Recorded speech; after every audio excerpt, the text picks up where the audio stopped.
Hi everyone, good evening. First of all, I will tell you about myself. I am Pravesh Chabra, working as a technical manager at 3 Global. Since beginning, my primary domain is .NET, but I love to work on every phases of software development lifecycle, from architecture point of view to the DevOps side as well. Today, I'm going to speak about my experience, which we had uh, seeing during the transformation of our legacy .NET application, and about few tools or technologies which help us to produce a good quality code. So let's start. Uh, so the agenda for the same is all about how we are creating our microservices, and over here we have follow some strategies and tools so that we can take over in this presentation. And the highlight, basically the highlight of this all the agenda is about some strategies and the tools. So for example, in the create microservices, we are using three strategies which I would talking about the poly, about the documentation, how we can do the good documentation of the microservices, similarly about the logging of the microservices as well, and at the end about the code quality, how we are maintaining a good code quality into the project. So the first part is about microservices. So while transforming our application, we have created several microservices which further help us to increase the performance of our application. And for this, we have followed few strategies. Like you can see over here, like domain driven design, set up DB boundaries, and event driven architecture.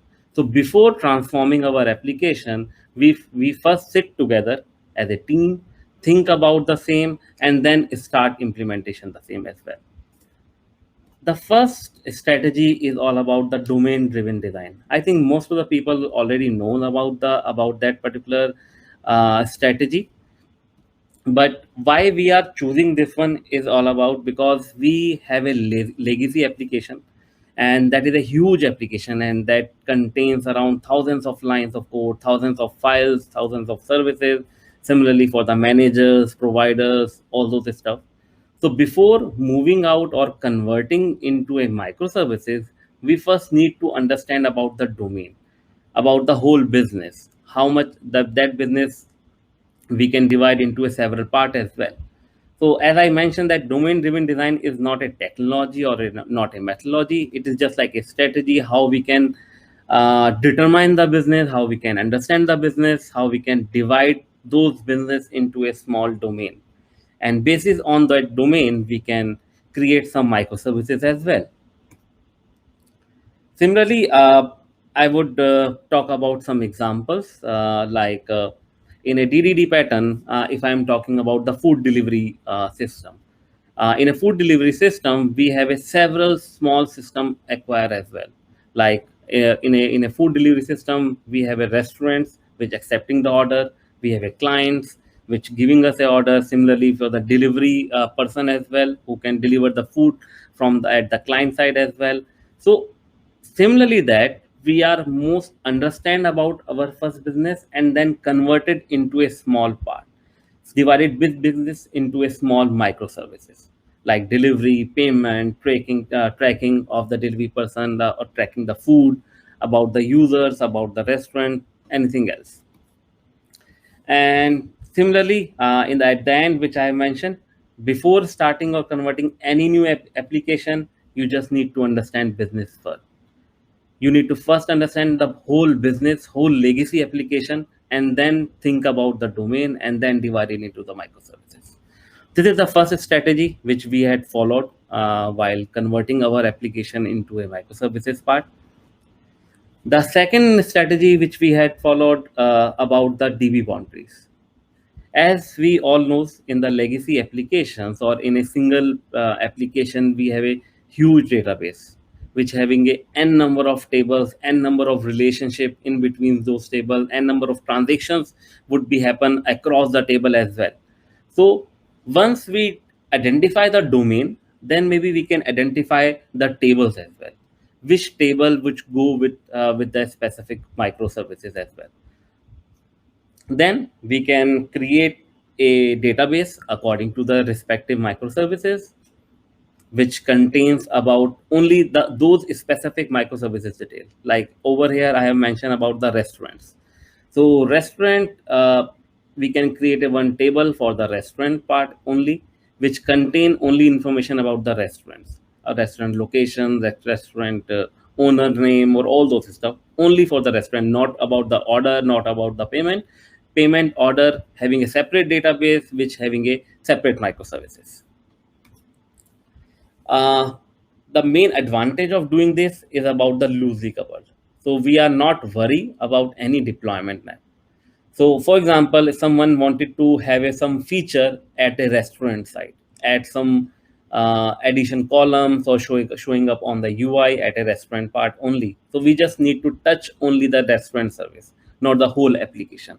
Earlier, we are target to deploy the whole application again and then do the regression for whole application. But now we are only deploy only the specific service, specific UI to testing it out, and it is easy to deploy and easy to test as well.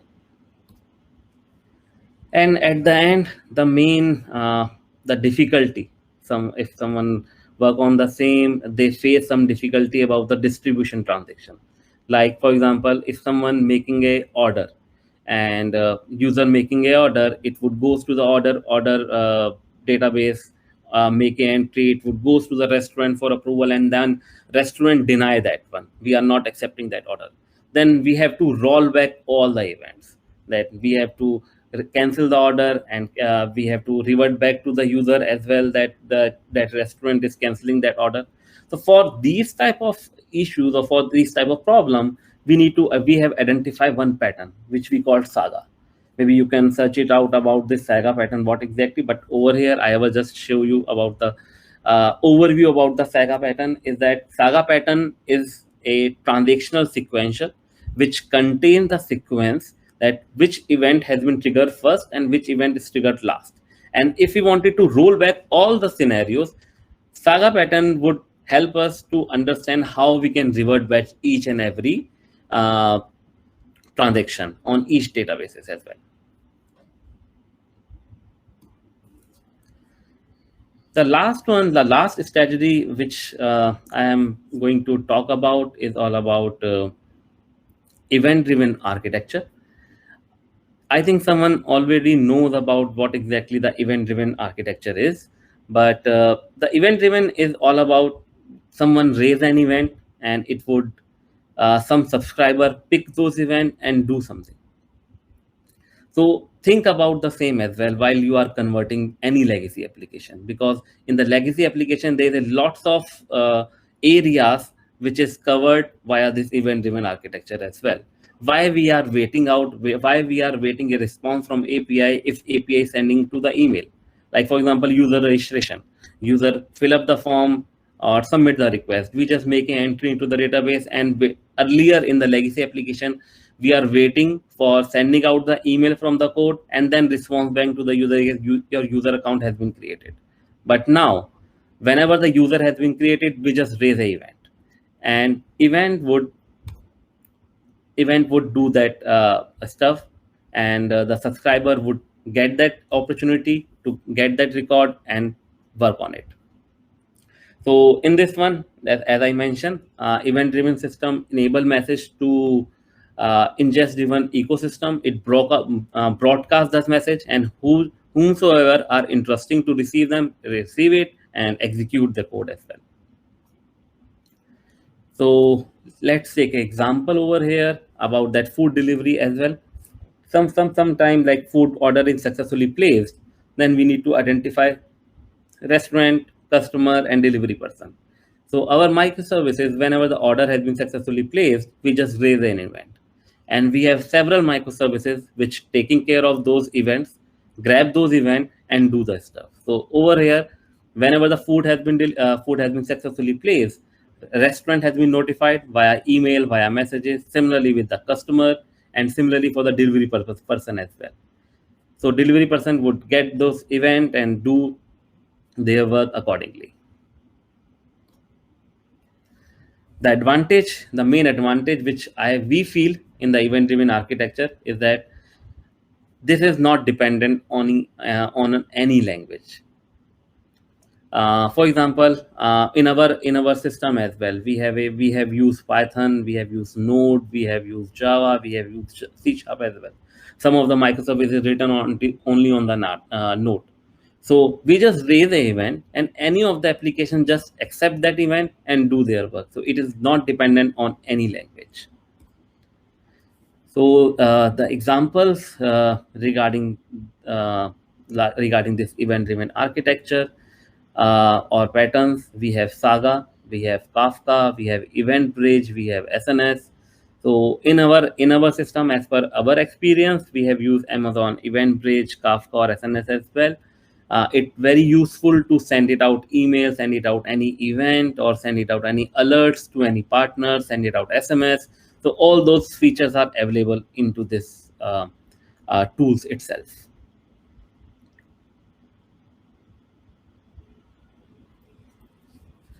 Then the next one is all about the resiliency. If anyone knows about the resiliency, might be someone put the message on the chat. If not, then maybe I would point it out what exactly the resiliency is. So the resiliency is all about to in terms, if I'm talking about the resiliency in terms to describe, which can be described by the ability to maintain availability of the service, which further help us to maintain an SLA.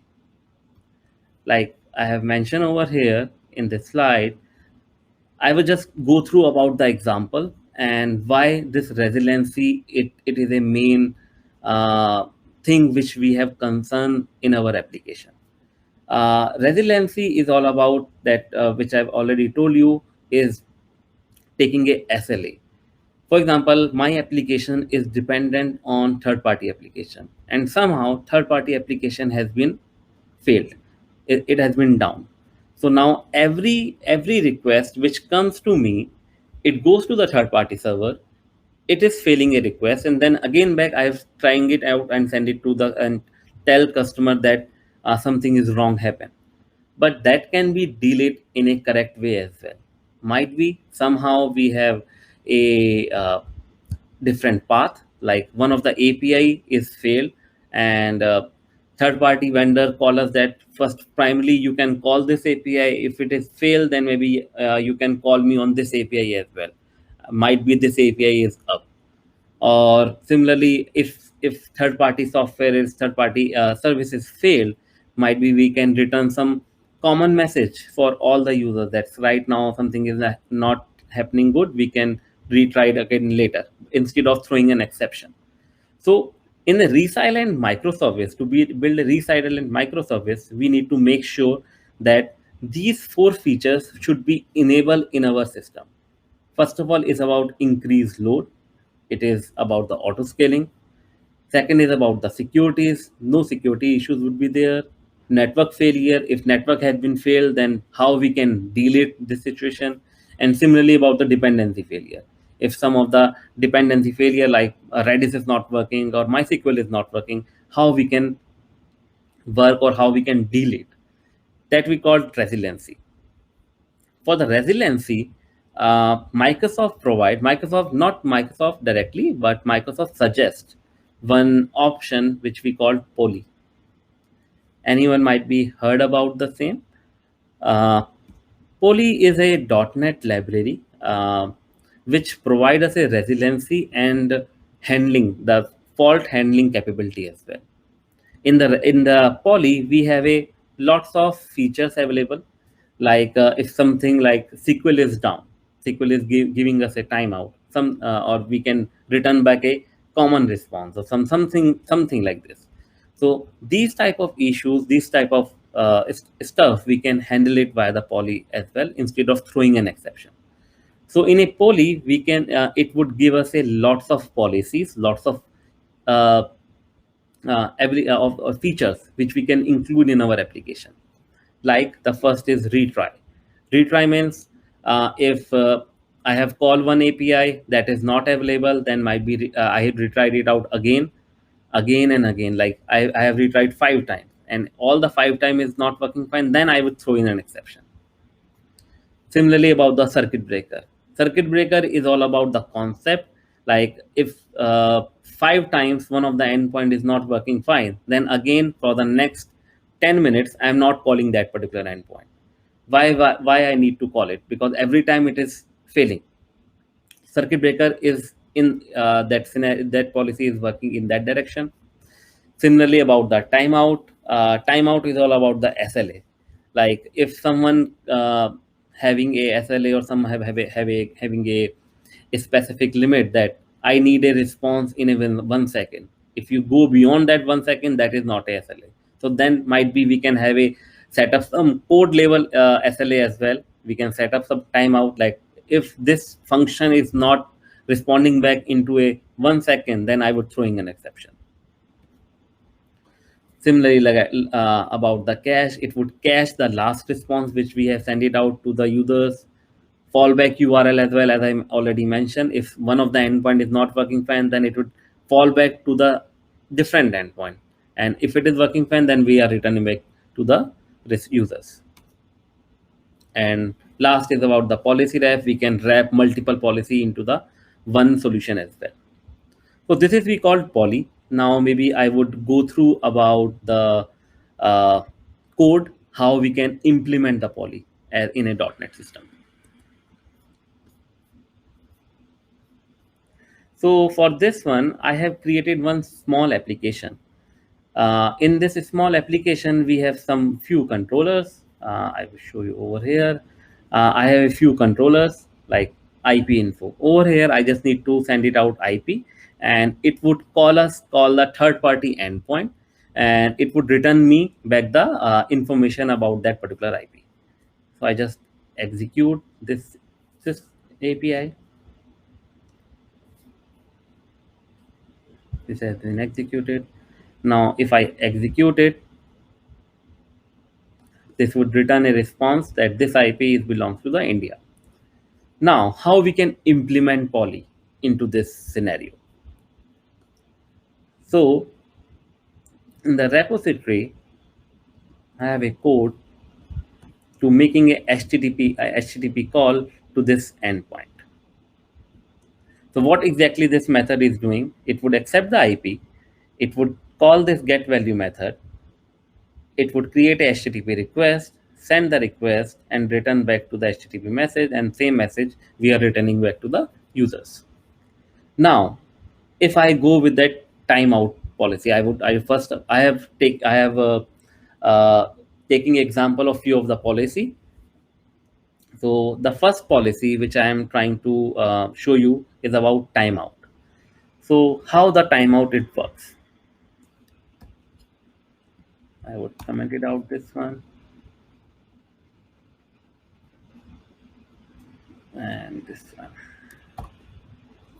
So this is a policy. So first of all, how we are going to install it? First of all, we need to install it poly as a from the NuGet package.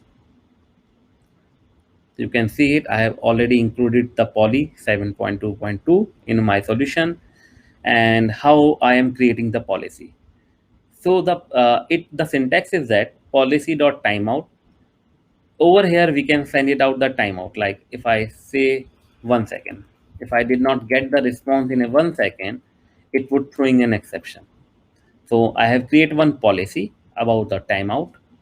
And in this policy, in this block, I have written my code. Instead of calling over here, I have included this part into this block. So in this block, what exactly it happens? Basis on this policy, it would execute and capture the result, what exactly happened in this block. And if it is not returning the response into the 1 second, it would throwing an exception. So it would come as a failure. Then maybe we can show up some messages over here. So let me restart this solution.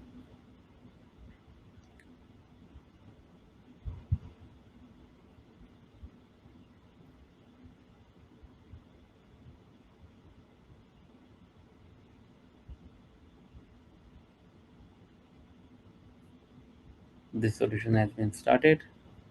If I go with it, just execute it. Now you can see the message because that particular endpoint is not returning the response in a 1 second. You can check the message execution timeout after 1 second. So this is how this timeout feature is implemented. If someone have any questions, just posted me a message. I would take care of the same as well. Again, then I would go with the next policy. Next policy is all about the retry, wait and retry. So in a wait and retry, what exactly it happens? I have mentioned I would create a one policy. What exactly policy is that? Policy dot handle, like the poly would handle any exception. Instead of, if you wanted to have a specific exception like HTTP exception or argument exception, I have added a normal exception. Like any exception would be occurred, it would wait and retry. How many times it would retry? It would retry 2 times, and the time span from second, it should be after 2 seconds. So this policy has been created. The same way, what exactly I have done? I have called the block http.send async, and over here I just put it out the call retry message. And if after retry multiple time, if it is not, it is failed, then it would give us a failed result. Now for failing that particular part, I just change the URL. I have pointed out the wrong path, like 123. I have put it over here. Just execute it.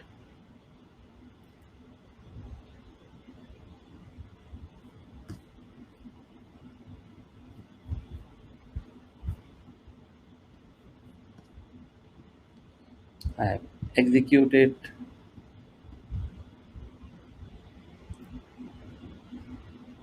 It has been re-executed again and again, and then fail. You can see the message execution fail after root to retry, and you can see the message over here as well. Like when I do it, it would call it 2 times. You can see exception. I have received an exception 2 times because the same code part has been executed 2 times. That's why it is throwing an exception 2 times in a row. So this is how retry, wait and retry part has been implemented. Now I would you like to go next about the fallback, how the fallback has been working.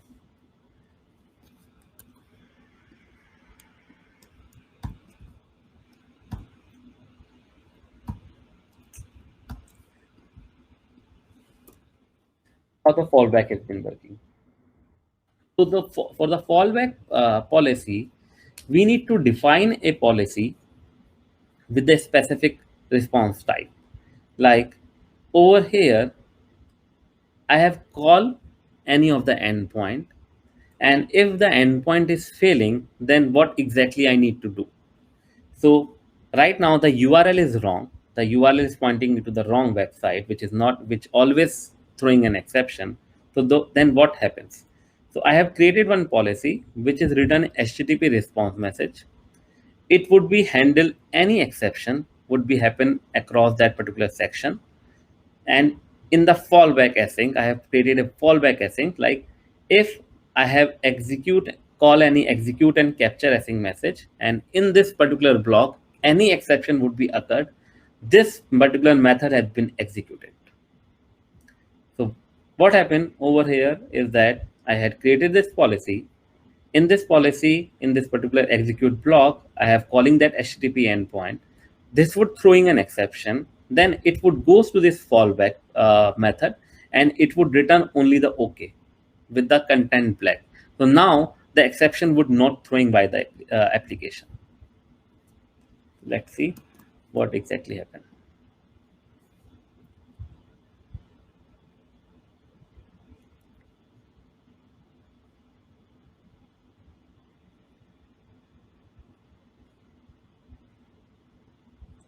You can see in the last time we have receiving an exception, but now if I execute it, you can see we did not receive any message. We response 204, like we did not get any response because I am just returning the blank response. Okay result. That's it. Now the exception is not happening. So this is how the policy has been implemented in the solution. So it having a multiple features. Maybe you can go through the documentation of the policy. You can find out about how we can implement the circuit breaker or the policy wrapper, etc. But I just give you the brief about that particular tool, how we can implement in our solution, and it's very helpful as well in our system. I have just tell you about my experience that in our system, it is very helpful to implement the same, because we have a lots of microservices, and sometimes microservices is not responding back to us. Sometimes SQL is timing it out. Then we just need to send it out a specific message to the UI, and UI would handle it accordingly instead of just returning back to the error message, error page basically. The next topic is about the centralization of microservices documentation. So as I've already mentioned that if someone having a lots of microservices and they have a several documentation as well, how they can maintain those documentation. The first thing which comes in my mind is that we can just implement the Swagger in my documentation and it would ready. But if we have 20 or 25 or maybe 100 of microservices, then I need to remember each microservices documentation endpoint to check the documentation. So this is the problem statement which we have faced in the past, that when we are starting converting our legacy application, we identify we need to create around 25 microservices. We had created the same, and every microservice is having their separate Swagger UI. And we need to, if I need to access it, I just need to remember that URL for that particular service, call that endpoint, and get the documentation for the Swagger. But that is very problematic, and it is very hard to remember as well. The solution for the same is that NSWAG. We found one tool which we called NSWAG. NSWAG is also having a, you can find out some documentation on the Microsoft website as well, and they have a separate portal as well.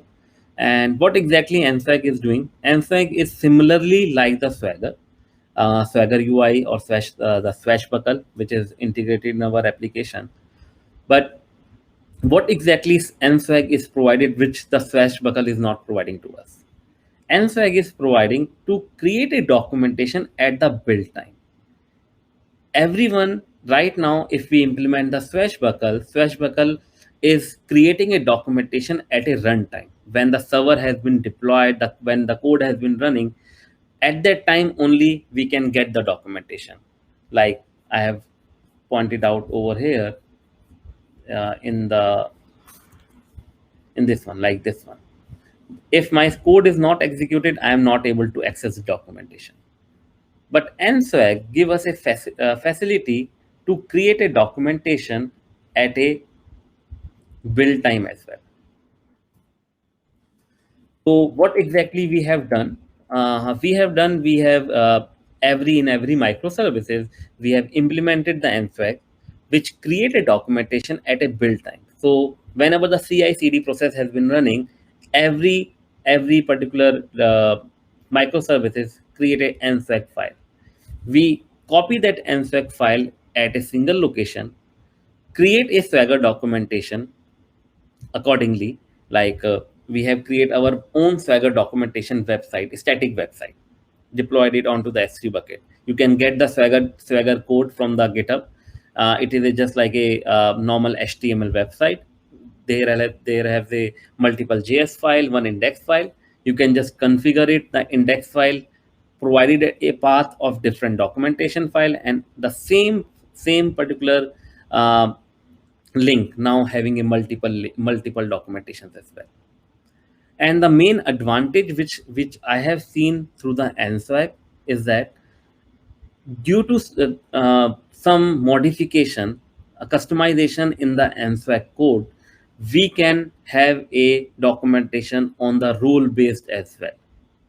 Like if in my microservices I have 100 endpoint, few of the endpoint is only accessible for n number of users, not the different role type of user. Similarly, for n number of method would access by the n number of rows.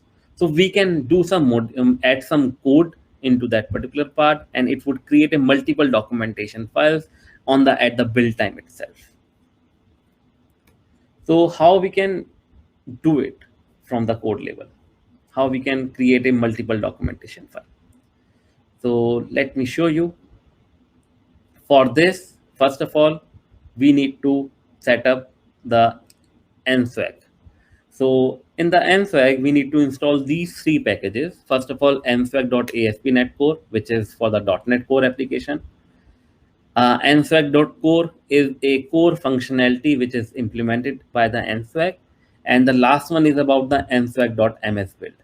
msbuild is a console. It provides us a console utility which we can execute at the build time automatically, and it would create a documentation file. So how it would create? So first of all, we need to set up these three NuGet package. Then on the startup, if you familiar with the normal .NET application, by default it would over here, like it is from the swashbuckle, not from the NSWAG. For the NSWAG, we need to just add these three lines. What is it exactly is the version number, then the document name, and the titles, which is a compulsory required fields which we need to add. So we first add this documentation at that startup in the startup. Then what exactly we need to do? We need to create one JSON file, like we have mentioned that nswag.json file. In this nswag.json file, they have a specific structure like runtime. Right now, my application is built on a .NET Core 5.0, so that's why I have mentioned .NET 5.5.50. Document name, it should be the same which we have mentioned into the startup, like document name. Output, what is the output of that particular command? This file would be created in a JSON format, which having a Swagger documentation. Output type, the Swagger 2, and the assembly path. So how the internally NSWAG is working? Whenever we run a command in the assembly, first of all, the product, the this application has been built. It would create a DLL. Then the NSWAG command has been executed, and it would read this DLL. And internally, it would try to execute on a proxy server to extract the how many controllers this DLL contains. And after that, it would create a documentation file. So how we are integrated it? So in the project file, you can see at the end, I have added this target. So in the target, what exactly we have mentioned? The name is NSWAG after target build. Once the build has been complete, this particular part has been executed. Condition is that the mode should be in debug mode. If it is in, if we are creating into a release mode, then this code not be executed. It always executed on the debug part, and this command has been executed. As I told you, we already installed the NuGet. So it is a variable name which is provided by that NSWAG. NSWAG net 5.50. For example, if we go with the .NET Core 3.1, then maybe we can have a 3.1. Right now it is 5.0, then 5.0. And we have provided the path of NSWAG file which we had created. So what exactly it would does?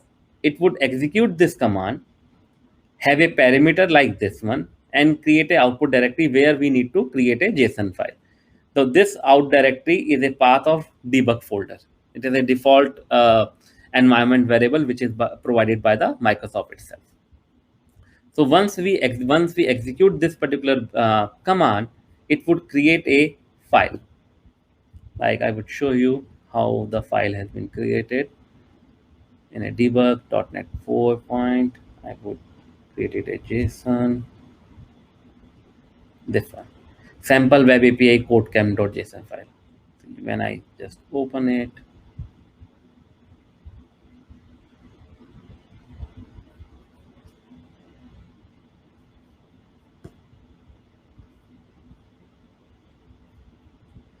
so this is the documentation file. Similarly, like the Swagger documentation has. So this has been automatic created by the NSWAG at the build time itself.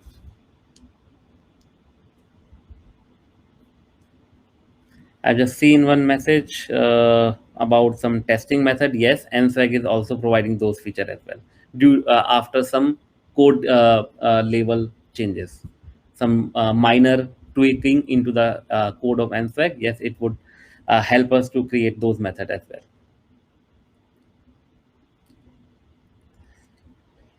So this is how the NSWAG is help us to create a documentation file at a build time. So what exactly our process is doing is that we had created one static website on the S3 bucket. Whenever the CI/CD process has been executed, it would copy this file, this documentation file, put it into a specific S3 bucket, and my website is taking care all the documentation file from the bucket and use it and showing up on the single page itself. Any questions? If someone have, put it into the chat window. The next part, which need to talk about the logging for the microservices. The logging is a very common practice which everyone follows. But in the microservices, we need to take care of some standard, some practice which help us to find out the issues. Because logging is a main, why we are doing the logging. Logging is just tell us that what exactly is happening in in my application. So in a monolithical application, we have one application, one deployed on a one server, it having a single log file. We are having a log files in that particular file itself. Whenever we try to debug the issue, we just open it or might be use some tool to check that error and then provide the solution or proceed further. But what happened in the microservices?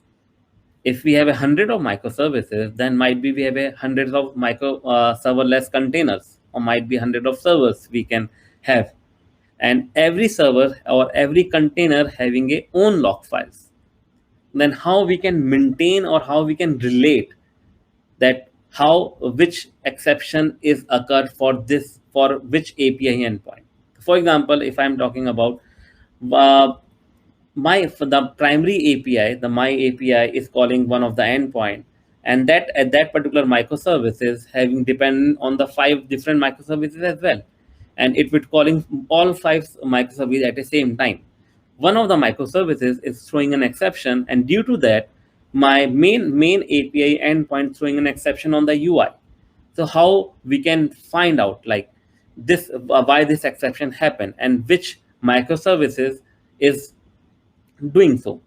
So for this one, we are following some practices.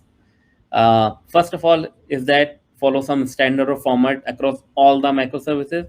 If we have like, first of all, we have a date time, then the IP, then the endpoint of the API, then the error message.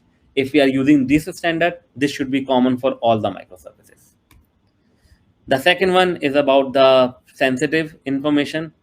Don't store any sensitive information on the logs file. Might be it's some concern about the PIA issues. The most important thing is about the transaction ID.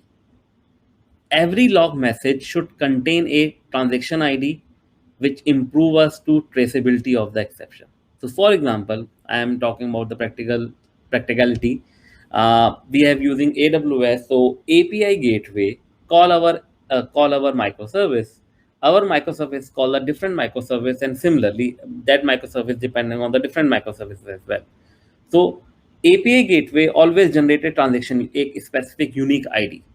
That unique ID we are passing across all the microservices, and whenever the error occurred, that transaction ID would be stored into the logs file so that we can easily traceable.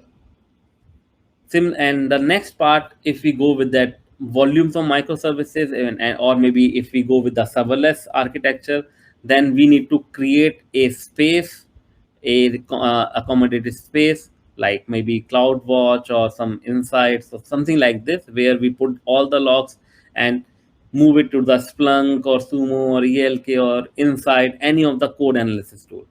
So the advantage of that transaction ID is that if any of the code analyzer tool, we can just put that transaction ID, the first transaction ID which has been failed, and it would give us a all the results, all the issues which are occurring across the different microservices as well.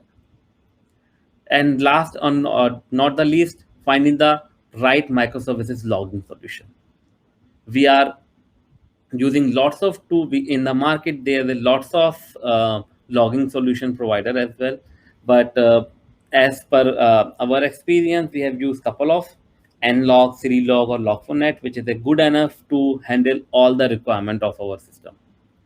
And every system is as might be link with, might be with the files, with the CloudWatch, with the specific content. Like in Azure, we have a log container. There's a different service. Similarly, with the Google Cloud, we have a different service. So these all the tools would put the logs over there as well, and from there we can aggregate, we can check, and we can trace the issues if required.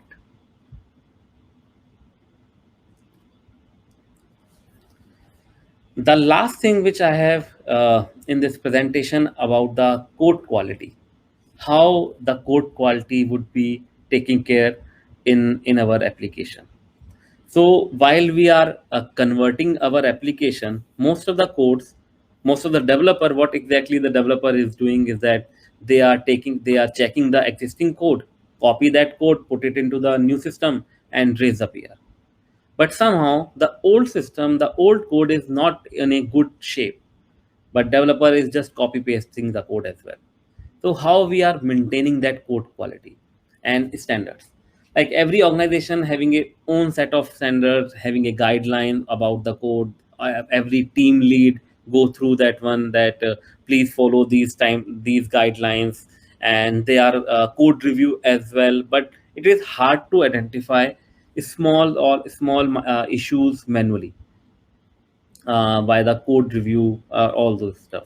And sometimes it happens that some of the issues or some of the code smells is adding in our repo, and after some time we found that we have a 300 or 400 code smells, which increase the backlogs.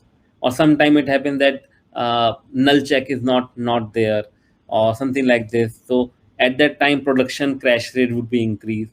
So for this type of stuff, we have external tools to do so. Like we have Resharper is a very good tool, but it is a paid one, which is extension of the Visual Studio, which help us to do the code quality.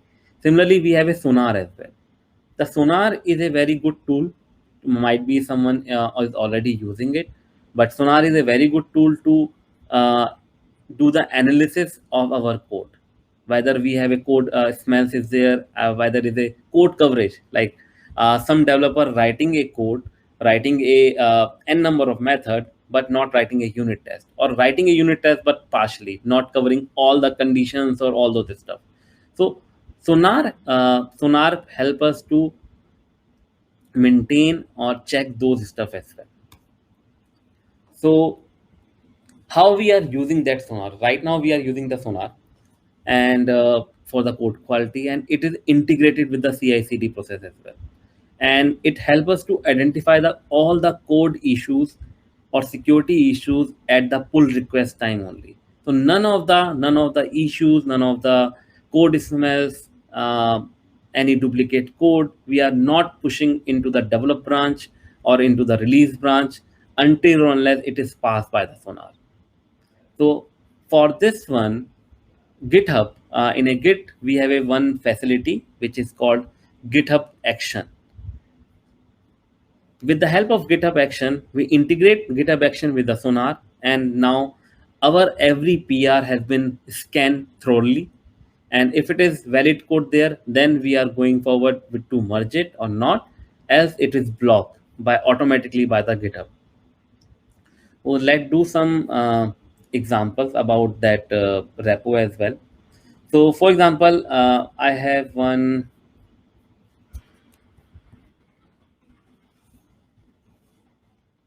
This is a repo on which I am putting my code. I have put it that sample code over here, and I would raise one PR, and maybe I would go through that stuff how it would be work. So similarly, earlier I did not have it. I just enable this code and try to put it back uh, into the committed that particular stuff into the branch. So let me do that.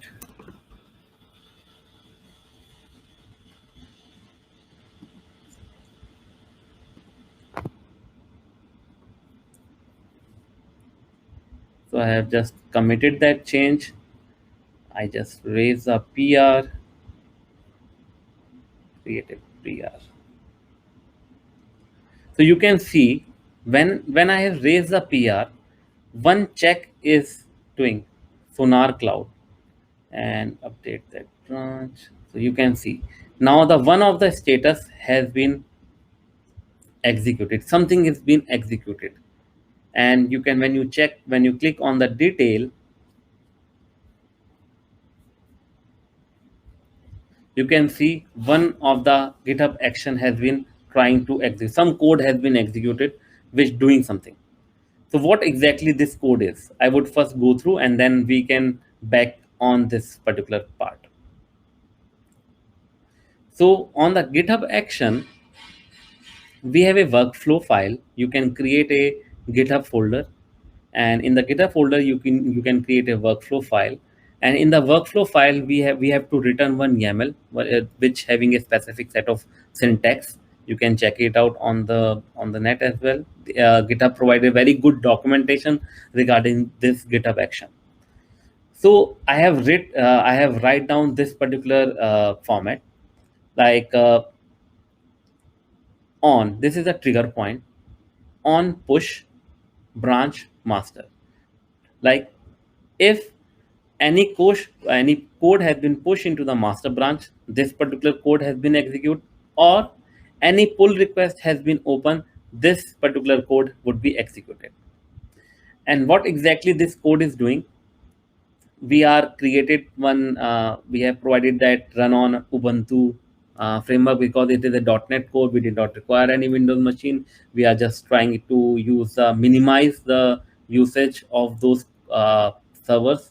So we are using Ubuntu, but GitHub Action provide Windows, Mac machine as well. We can create those machines at a runtime as well. We are just creating a .NET, set up the .NET Core 5.0. We install the Java because Sonar required the Java to analyze the code. We are installing the Java over here.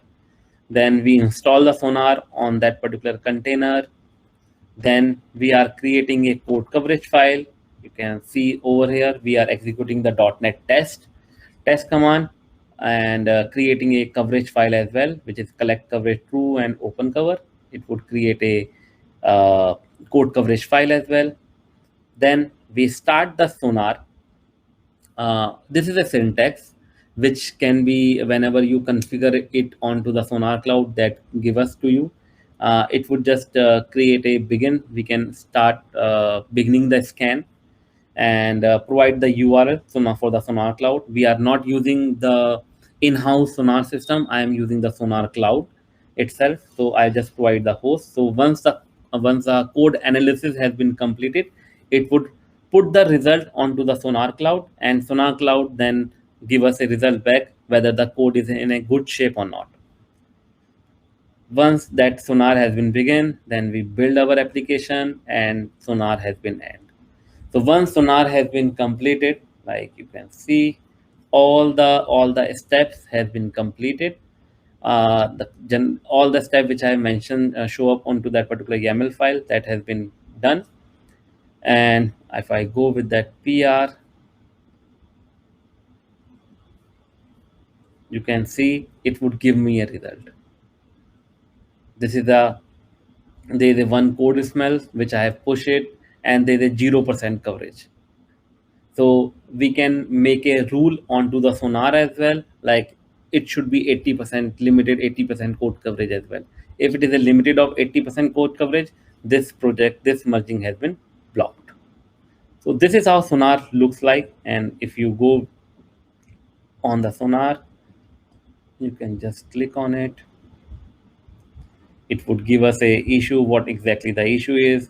I have it should be in the async method. I did not use any asynchronous call. That's why it would give me the code smells.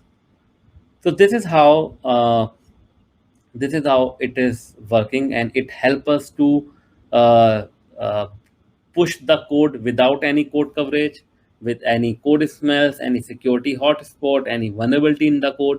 It very helpful, and it would block our PR, and then developer refix it and then again re-raise the PR as well. Yeah, this is it from my side. Any questions?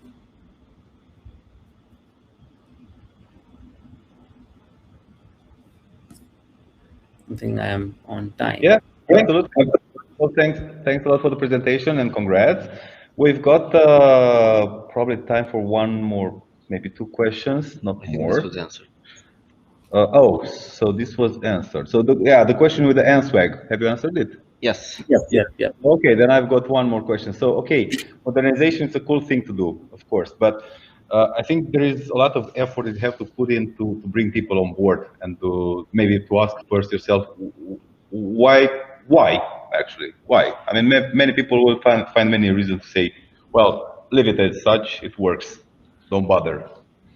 From your experience, what does trigger a real modernization and transformation?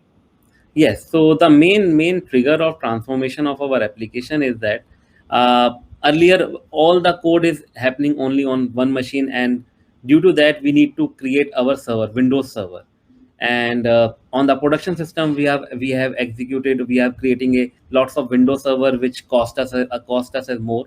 It is maintainable cost as well about those servers, and similarly about the timeline as well. Some of the code, if it is not in use, it is already exists into the GitHub repo. Sometimes we need to go over that one, remove the unused code as well. That's why we are thinking about to create our own API in a correct way on a latest framework, and our that particular application built on a .NET framework, not on a .NET Core. Now we are converting into the .NET Core as well. Yeah, but still, why? I mean, yeah, I understand that this was possible, but I mean, what was the core reason for doing the thing? Because I mean, one reason could be, well, it doesn't work anymore. So yeah, no. But that's sometimes too late. I mean, how do you manage to get people proactive about this? Yeah, the proactive about that one is all about that what exactly the business want. The first thing is that what exactly the business want. Right now, earlier our business is working only on the one domain of their business. Now they wanted to integrate multiple system as well in our system. If we are writing a code into the existing system itself, might be it would be issues into the future. Then why not we are writing a new system from the scratch and integrate the old system and transform the old system as well with the new system. Mm-hmm. Okay, I got it. So thank you very much, Pravesh. So, well, I hope you enjoyed CodeCamp.